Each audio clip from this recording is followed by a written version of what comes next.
আসসালামু আলাইকুম ওয়া রাহমাতুল্লাহ। আপনাদের সাথে কথা বলছি প্রফেসর ডক্টর মোহাম্মদ মহিউদ্দিন উজ্জ্বল। আমরা অনেকদিন ধরে বলে আসছি যে বিএনপি হার্ড লাইনে যাওয়া উচিত। এই সরকারের যে ডিসিশনগুলো নিচ্ছে সুশীল সরকার, তারা যেহেতু তাদের বিচার বিবেচনাকে খুব ভালোভাবে ইউজ করতে পারছে না, তারা যেহেতু তাদের প্রায়োরিটি লিস্ট সেট করতে পারছে না, তারা যেহেতু সবাইকে নিয়ে একসাথে চলার যে রাস্তা, সে রাস্তাটাকে ফলো করতে পারছে না, তারা যেহেতু সমাজে নানা রকমের বিভাজনের বিষ বাষ্প ছড়িয়ে দিচ্ছে, সুতরাং তাদের উদ্দেশ্য প্রচণ্ড রকমভাবে অসাধু। আমরা সেই 6-7 মাস আগে থেকে বলে আসছি যে রাজনৈতিক দলগুলোর এই ব্যাপারে গুরুত্বপূর্ণ ভূমিকা রাখা এখন সময়ের দাবি। বিএনপির ভারপ্রাপ্ত চেয়ারম্যান জনাব তারেক রহমান বলেছেন যে করিডোর এবং বন্দর বিষয়ে সিদ্ধান্ত নেবে নির্বাচিত সরকার। তিনি মে মাসের 17 তারিখে এই কথাটা বলেছেন।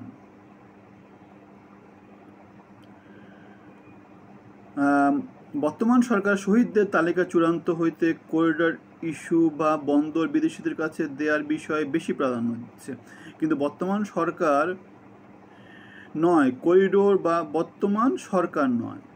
করিডোর বা বন্দর দেয়া না দেওয়ার সিদ্ধান্ত নেবে নির্বাচিত সরকার, সংসদ, নির্বাচিত জনগণের সংসদ এবং সরকাররা। এটা যেহেতু স্বাভাবিক, এরা যেহেতু নির্বাচিত সরকার না, সুতরাং এদের এই কাজটা করার কোনো এখতিয়ার নাই। যারা এই কাজগুলো করছে, যারা এই কাজে ফোকাস করছে, তারা আসলে অপাত্রের সময় নষ্ট করছে। তারা সংস্কারের নামে মানুষের সামনে মূল্য ঝুলিয়ে দিচ্ছে এবং রাজনৈতিক দলগুলোকে তাদের যে গ্রহণযোগ্য যে কাজ, রাজনীতি করা, সরকার পরিচালনা করা, সেই কাজে তারা বাধা দিচ্ছে এবং এই কাজটা করতে গিয়ে তারা জনমানুষের শত্রুতে পরিণত হচ্ছে। আমরা দেখতে পাবো যে হয়তো কিছুদিন পরে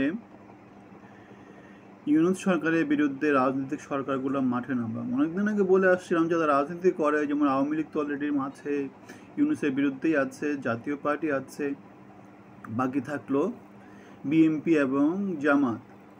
আমি কোনো এক সময় বলেছিলাম যে এমনও সময় দেখা যেতে পারে যদি ইউনূস সরকার, যদিও তিনি সর্বশেষ আরেকবার ইকোনমিস্টের সাথে সাক্ষাৎকারে বলেছেন যে ডিসেম্বরও নির্বাচিত হতে পারে, তবে জুনের পরে কখনোই নয়। তারপরে কি দাঁড়াচ্ছে? তারপরে জুন পার হয়ে গেলে কি তিনি নির্বাচন দিবেন না, এমন একটা ব্যাপার।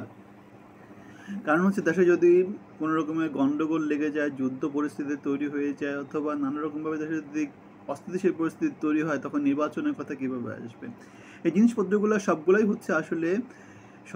হচ্ছে ইস্যুময় জীবন করে দেয়া, মানে প্রচার প্রপাগান্ডা দেয়া, সব কিছু হচ্ছে গিয়ে এজেন্ডা ভিত্তিক।